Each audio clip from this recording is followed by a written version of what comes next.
What you cooking, Mom? Cut. Fucking cut. Now I'm gonna go. I'm gonna go purchase one. That's the problem. This ain't for me. I was like, the background is mom and dad was addicted to crack cocaine. Okay. Right? Hi, how are ya? Welcome to another episode of the Doc Holliday Show, where we love to uplift black men, black woman, black teen, black child, black royalty, the magically melanated. He ain't got his mic on, man. Magically melanated. Cassius McGowan, ISF Productions, bro. The magically melanated. He ain't got his mic on. Forget him, man. We're joined by another black royal, my brother. Yes, sir. William Bill Larshay. Bill Larshay, how you doing, bro? Man, I'm fantastic. Thanks for having me on. All praise to the Most High. Thank you for coming on, man. First of all, man, I know we're in a season of victory. You know what I'm saying? Absolutely. So, you're doing some things. First of all, what are you doing, bro? Because I know you're running for some political seat. It's more like it's got something to do with this. Locking cats up, they do something they ain't supposed to do. But anyway, man, what are you running for, bro? Yeah, I'm running for Shelby County General Sessions Court Judge, Division 3 here in Shelby County. August 4th is the election. July 15th, we start early voting. Now, talking about that, man, what? First of all, give me your background, bro. I mean, tell the people your background. I know your background. Where you from, hometown, man? A little bit about your upbringing. Well, you know, I'm a lifelong Memphian, man. I grew up partially in Binghamton here in Memphis. Family moved over to the north side of town, went to high school at North Side after going to Cypress Junior High School. Left there, went to the University of Tennessee in Knoxville, graduated with a degree in chemistry, and decided to go to law school. Came back home, went to law school here in Memphis at University of Memphis. It was Memphis State back then. Yes, sir. And then after that, I started working for a pretty big law firm, one of the first blacks in this big law firm here in Memphis. It was called McDonald Boyd back then. Worked there a few years, litigated the whole time. Finally did a little sports, represented a lot of people like Elliot Perry and a number of people, prominent Memphis athletes. Went back into law a little bit later after that and started working for the city. And right now I'm a senior city assistant senior attorney with the city of Memphis, where basically, I go to court and represent the city. So, you know, I'm basically a public servant, man. I could be making a lot more money at FedEx. I've had offers from International Paper, AutoZone, and I make a little less than I would in the private sector, but, you know, I still feel an obligation to give back. So I've been with the city for 21 years, and now I want to be a public servant as a judge. And I love, because I know the service you put into the community and the city as a whole, but I want to go back to, because I like how you slipped that in. You said I was born in Binghamton, then moved to the north part of you moved to North Memphis, man. You got that right, bro. It's North Memphis, bro. I'm like, north part of that's North Memphis, man. You know what I'm saying? But anyway, but just to talk about your upbringing, man, because it's growing up in the inner city of Memphis, any inner city, but especially in Memphis, there's certain challenges, but there's also a whole bunch of advantages that people don't talk about. Right. Just talk about growing up in inner city Memphis, man, and how that was, because Binghamton, very proud community. Absolutely. Things you have to endure. Then going to North Memphis, very proud community. Well, North Memphis has a lot of different proud communities within North Memphis. But, just talk about some of the challenges you faced growing up in those kind of situations, man. Well, it was tough, but, it grounded me. It taught me a lot, We didn't have all the advantages, but I had, fortunately, two good parents that kept me on the right track. I saw a lot of stuff, and I saw a lot of roads I could have gone down, but they helped me not to go down those roads, and it really helped me become a better person. I never lost sight of my people, and I've got friends who may not have wound up going to law school and went another direction, but we also had good people, good teachers, good mentors, and they taught me a lot about life, about dealing with all facets of life, even in Binghamton as a young kid, going over to North Memphis. And it just taught me a lot about my people, and it made me the person I am today. And we had some challenges, but challenges help you grow, and challenges help you, become a man. And as I became a man, I just took it upon myself that kids that grew up like me, I wanted them to see me. And because some men showed up when I was little and I saw them, and that put me on the right track. So it was a great experience growing up in Memphis, even if not in the best conditions, but you can overcome them. And I want the kids to know that you can always overcome them. So keep it positive. And that's the thing, man, because it's growing up the way a lot of us grew up in inner city Memphis. It's paths you can take. Right. It's a path you can go this way. I know plenty of partners that went that way, and Yes, they sir. doing 30 years in prison, or it's a sports path, or it's an academic path. You know, it's but the criminal path. There's a lot of different roads. It's like a tree with some branches. Absolutely. You know what I'm saying? So, Yeah. what was key to you not going that route? Because it's tough. Because growing up, a lot of this stuff is, you know, it's put in our face and it seems flashy as a young kid, and you think that's the right thing to do. But something in me, you're like, that ain't just really my thing. What helped you not go that route and go the academic route and now getting to the point where you're in what they call it, jurisprudence? Is that Jurisprudence. Jurisprudence. Yes, sir. Yes, sir. Yeah. Well, you know, one thing I got scared straight, you know, and it was I had a cousin. We were the same age, born a month apart, and we did everything together. And he started going down the wrong path criminally, and I saw what was happening to him, man, and I saw that wasn't a life for me, you know, and so it was unfortunate for him, the things he went through, but it really was a blessing for me to see it. And I could have followed him. You know, we were really, really tight. But when he started as a juvenile getting in a little trouble here and in a little trouble there, and it never stopped, and it wound up as an adult in prison, like you said. I saw that early on, and I said, that's not a road I want to go down. And my parents helped me with that regard. And then just sometimes just having some success in school. And, you know, you say, hey, man, I'm making A's. I must be pretty good in school. And then you get influences from the church, because I stayed in the church now. I was grounded and raised in the church. And when you see that success, you want more of it. So I just didn't want to go down that path because I saw it firsthand, you know, how it could really, really, really affect you and how it could ruin you. And not just my cousin, but other people that I grew up with. And so there was just always in the neighborhood, there's just part of us that take the wrong path, but there's another part of us that say, no, we're not going to do that. We're going to make people proud. And so I just chose that path, and that helped me. And that's one of the reasons why I was excited to get you on the show, man, because a lot of images that we see, if we just watch what mainstream TV shows is, it'll show you that black men are drug dealers and criminal. And that ain't real. I know more people like you and big fat head TV over there, Cassius McGowan, ISF Productions, who doing it the right way, who are fathers, who are brothers, good citizens, lawful citizens. I know more black men and black women like us than it is what they show us. So that's why it's just so important for our people to see you. Right. You're a lawyer. Yeah. You're in jurisprudence. Is that what it is? Jurisprudence. I got to place an emphasis on prudence. You're in Yes, sir. jurisprudence. Yes, So sir. tell me, what made you go down that path and choose to litigate? Well, you know, I started off, when I went to college, I really wanted to go to med school. And I just and I did science, and I was cool with it, but I just didn't feel like I really wanted to do that forever. And I just had a natural talent for arguing. And so once I got out of college, I worked in science field for a few years. I didn't just go right away to law school. I worked over at what was Shearing Plow over there on Jackson in quality control as a chemist.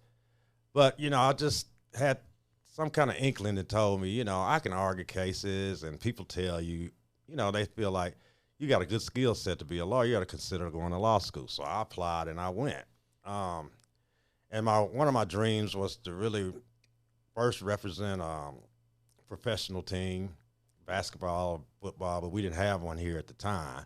So by the time we got the Grizzlies, I was in 20 years, and that was just too late. But I just took a natural liking to it, man, and I just got good at it.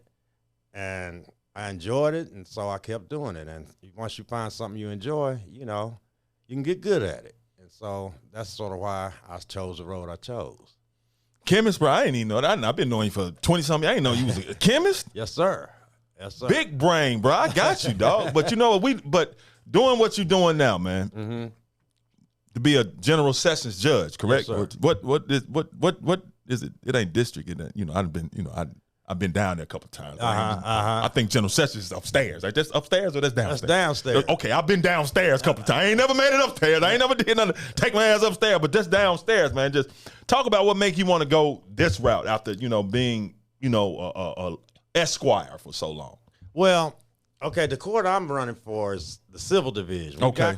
Got you. And, Okay. and people listening, you're gonna see a lot. It's 39 judgeships on this race, and there are a lot of criminal divisions. So civil is in the big, somebody's suing for money. Right. Yeah, I done been over there a couple times. I ain't never been sued for nothing, though. But go ahead. I'm sorry. Finish up. No, I ain't never been sued for nothing. Go ahead. Good. Well, yeah, and so it's downstairs in the 140 Adams building. Yeah. Okay, it's 6 divisions of General Sessions civil. And basically what goes on in there is that's the court where, let's say you hired somebody to do something at your house and they messed it up. Yeah. And when you say, I'm taking you to court, that's the court you take them to. Yeah. Okay, contract dispute. Yeah. Or you might have had a car wreck, or somebody says you owe them some money, credit card company. Or your landlord says you didn't pay the rent. He sues you in General Sessions Court. It has to be under $25,000. That's the limit. Mm-hmm. But what happens in there is that I get called often to be a special judge in the court. What that means is when the judges are absent, on vacation, sick, whatever, the court has to go on. Yeah. So what they do is they call lawyers they trust, like me, to basically sit and run the courtroom. When I'm in there, I got the same powers they do. I can render a judgment. I can hear motions. I hear trials. And so I've been doing that for some 25 years. And that experience, man, taught me that, I'm pretty good at this. Yeah. And the clerks and everything down there said, you need to run for judge. And so the seat that I'm running for now, the last judge was in there some 32 years. He retired last summer. And he encouraged me. He said, I really want you to get this seat. You ought to run. So I had no political aspirations at all, man. I was just, nice, simple, quiet life. I know you surprised me when you said you was running. I said, you running for something? Okay, bro. Yeah, really, because I just really didn't. But when he encouraged me, and I've done it so long, I said, I can do this. And so that's what made me want to do it. And the other thing is, my experience down there, man, it's a lot of people that look like me and you come. Yes. And a lot of times they don't have a lawyer. Yeah. And if you've never gone to court before, you don't have a lawyer, it can be a traumatic experience. You don't know what's going on. I go down there all the time. People don't know where to go. They're late, and you're getting judgments against you. And that has consequences. Mm-hmm. Because when you get a judgment against you, guess where it goes? On your credit. Yep. Okay? And you can't borrow money. So you're stuck. So you have to be very, very careful. And when I'm sitting as the judge, I'm very, very careful not to render judgments against people if I don't have to. Because I know the consequences. Yeah. And the other thing is, sometimes the people that look like us don't get treated the way they Sometimes. should. In the courtroom. I know you're running for political office, so Yes, you sir. can't. Sometimes, never. What? So when you walk through the door, oh yep, guilty. Like, hold on, bro, we ain't even started. I ain't done Guilty. nothing. God dang, let me say my name first. You don't even know my name. Guilty. Now what's his name? What's his court? Now, you already rendered me guilty. But go ahead, bro. I'm sorry. No problem. But no, I just feel like they ought to be treated with dignity and respect. I don't care if you owe money or whatever. You don't have a lawyer, you got a lawyer. You need somebody up there that's going to be fair to you. And when you leave, that you feel good about the process. Okay, you don't feel like you got railroaded. You feel like the judge treated you as a person who deserves respect and who has dignity. And so that's one thing I want to continue to bring to the court, because the previous judge did that well. And I learned a lot from him. He taught me all that. And so I think I can do it. And I think that the people deserve to be treated with dignity. So I've got experience at it, man, and I think, I'm the best candidate for the job. Yeah, especially if you've been in that position and you've been doing that as special judge. And but just, I guess, how much pressure is placed on you, or how much pressure you place on yourself? Because I understand a lot of times when we go to court, we see one of us on this, we'd be like, yeah, that's my. He'd be like, nah, I just ain't your dog. Now I still got to be just. I still got to be adhered by the justice, the laws and everything. So I ain't automatically your friend. But how much pressure do you feel on yourself? Because I know you fair because you're a good man. I've been knowing you for a long time, bro. Yeah. You're a good friend. Yes, sir. But how much pressure do you feel on yourself? Because a lot of times you have expectations on you, but you be like, nah, I know, but I still got to be fair. You still got to be held accountable for what you did or what you didn't do. Yeah, I mean, not a whole lot because I know what I have to do. I mean, it's just if I don't do it, I won't be in there very long, you know? And in my experience, just as a lawyer, I've had to tell people, friends, like, man, in your case, you don't have a good case. Shot, yeah. I mean, you hate to do that. Yeah. And they call you and they say, hey, Larshay, man, I need you to represent me on this. This guy did this and that. And I look at it and I say, you're going to lose. And I just got to be honest with you. You're going to lose. Don't get mad at me. But I'm trying to save you some time and money. Yeah. And so I'm kind of used to it. I mean, and it's because I've been special judge so long, I've had friends come in the courtroom that I've been sitting, friends that are lawyers. I know most of the lawyers down there, and friends just that are not lawyers that have cases. And I've even offered to say, look, I said, I know you, I know this person, I got to recuse myself. Yeah. I can't even hear your case. Yeah. Because I know you so well. Yeah. And they got mad at me, but. But I mean, that's your legal responsibility, though, correct? Yeah. Absolutely. And so I'm going to adhere to my legal responsibility because, you know, you can't keep the job otherwise. So it's not a whole lot of pressure. I mean, if this was the beginning of me trying to be a judge, I could see a little bit of pressure. But man, I've been doing that so long. That's just, you know, I'm used to it. It's just water off a duck's back as far as I'm concerned. Now, people can ask you, like the previous judge asked you, you know, I need you to run for this seat.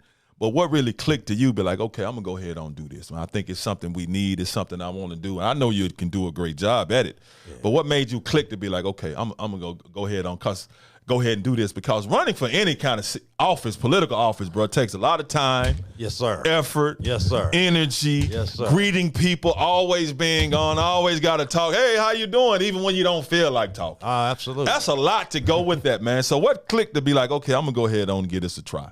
Well, I think when I finally did it the last time before he left, you know, and the seat was basically open as far as I was concerned because the judges down there, I know them all. I've been practicing in front of them for years, and I was never going to run against either one of them. Yeah, that I knew. You know, I just wasn't going to do that. But when the seat became open, that was my cue. And just something told me, you know, the Lord spoke to me. The Lord spoke to me and said, now's your time. Go for it right now. And so I decided to do it. And you're right, it's a grind, man. I didn't know. This is my first foray into politics. Yeah. Okay, I didn't know it was going to be like this. But, you know, I'm willing to go through it, you know, to get to the ultimate goal. So, you know, his encouragement and the fact that the seat basically became open, I saw as an opportunity. And I said, you know, I've been practicing litigating for over 32 years. It's time to try to do something a little bit different than my sunset of my career. And being a judge is the perfect fit. Now, let me ask you this. Can you sue someone, just say you got a show with somebody, right? Can you sue them if they talk too much and try to take over your show? If y'all got an agreement, can you sue them for that? I think you can, man. You know what I'm saying? What? I'm just saying. I'm presenting my brother here with a hypothetical situation. I have him on the show. I can get free legal advice because if I ask him off the show, I might get a bill. So I mean, is that suability? That's the word. Is that suability in there? Yeah, I think it might be a little bit. It depends on how much he's talking, you know. Because I love him, but sometimes I'd be like, you know what, man, you could we're going to change this banner. We're just going to take this down. We're going to put this up there. But anyway, bro, I mean, I love the fact that you are doing this. It caught me off guard, man, and I know when you told me you was, you know, running, and I stay away from politics, bro. I don't. I know that. Because I know I got, you know, we Qs, man. You have Qs, they running for everything, so you can't be, you know. But let me just stay away from it, man. Because I can't, what if y'all running against each other? Right. You know what I'm saying, or something. So, but anyway, when you told me what you were doing, yeah, in my head right then, I said, I got to get Dog on the show because you're a good brother. smart brother, intelligent brother. I always been 100 because ain't nothing fake about you, and there's a lot of fakeness out there, man. And I know you're doing what you're doing with the all best intentions, absolutely, and you're experienced doing it, right. So if I'm out there watching and I don't know Mr. Bill Larshay, William Larshay, you want to be called Bill Larshay. Yeah. It's Bill Larshay, but what's on the ballot though, bro? It's gonna be William. It's gonna be Bill, William. William Bill Larshay. Okay. William quote Bill Larshay. Okay, so if I don't know William Bill Larshay, I'm like, okay, my initial opinion about it's a good dude, but why should I vote for William Bill Larshay? Tell me why I should vote for you. I don't know you. Just like I don't know you, bro. Welcome to the show. Man, I don't know you, bro. Why should I vote for you? Man, because I'm experienced, man. I've been practicing law around here for 32 years in that courtroom, okay? And I know it like the back of my hand. So if you happen to come in there, I hope you really don't. But if you happen to come in there, it's going to be run efficiently, smoothly. Your case is going to get resolved quickly, and you're going to be treated with dignity, okay? And that's all you can really ask for. I don't want to waste your time because a lot of times you come down there and you have to get a continuance and come back because people don't know how to dispose of your matter quickly and efficiently. And that's the main complaint I get from people who come down there. I got to come back again in 2 weeks. And see, people have to take off work to go to court, man. And that sometimes you don't get paid in some jobs. Yeah. And so I'm very cognizant of that. And I want to make sure that when you come down there, you can get it done. It might not be to your liking. You might not like my ruling, but it's going to be the right ruling under the law and the facts that are before me, and it's going to be disposed of to where you can deal with it afterwards. So that's the reason you vote for me, because I've already been doing it. And the thing about it may be worse for you if you don't show up. Now, you can come, but if you don't come, it might be even worse. Yeah, it could be. It could get a judgment rendered against you if you don't show up. But when you do, your time won't be wasted. And you're going to be in front of an experienced judge that's going to treat you with dignity. And, hey, I'm just glad that you're running, man. And without saying any names, how many people in your race? 3 other people. Okay.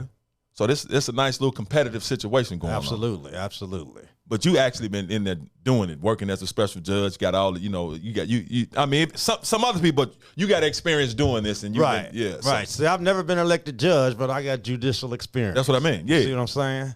And so that's why that's another reason why, I won't miss a beat when I get in. No, I know that because I won't miss a beat. No, I mean, a lot of times fresh eyes and fresh gavels, like my gavel been, I ain't no judge, but I be rendering judgment on this.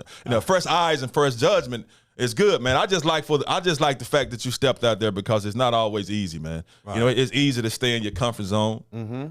And it's uncomfortable to get uncomfortable, and it can be a little intimidating and maybe a little scary. And as men, we be like, man, I'm straight. You be in your head. You be like, dang, what have I gotten myself into? Right. You know what I'm saying? So I'm pretty sure you never worry about what if, because whatever what if, you're going to be good anyway, man. But I just like the fact that you're trying to place your expertise on the bench and help people maneuver through this situation. But lastly, I want you to answer this question, because I'm pretty sure you've seen, man, a lot of times, bro, civil judgments can destroy people's lives as equally as worse as criminal judgments. Absolutely. So, I mean, talk about that real quick, man, and so people can understand. Okay. When you're in a civil situation, right, this needs to be handled, and what you can do to stay from down there on, what is Adams? Yes, on Adams, 140 Adams. Yeah, a lot of times, you can have, for instance, anybody can get sick. Yeah. Okay, and have to go to the hospital. Sickness knows no bounds. And a lot of times you get down to the hospital and you run up a bunch of medical bills and you just can't afford them. So what happens is these hospitals sue you for the bills, and they can be kind of harsh and going after your money. I mean, it's nothing the judge can do. If you owe the money, you owe the money. Yeah. But there are some softeners that you can take and make it a little bit easier. You can work out payments with the hospital. A lot of people who get judgments against them, the hospital may file what's called a garnishment against your wages. Yeah, man. And, they got a right to take some money out every time you get paid. You can file a motion to stop it, and the judge has the power to basically grant that motion, at least give you some type of relief. I can't say that I would do it in every case because I don't know.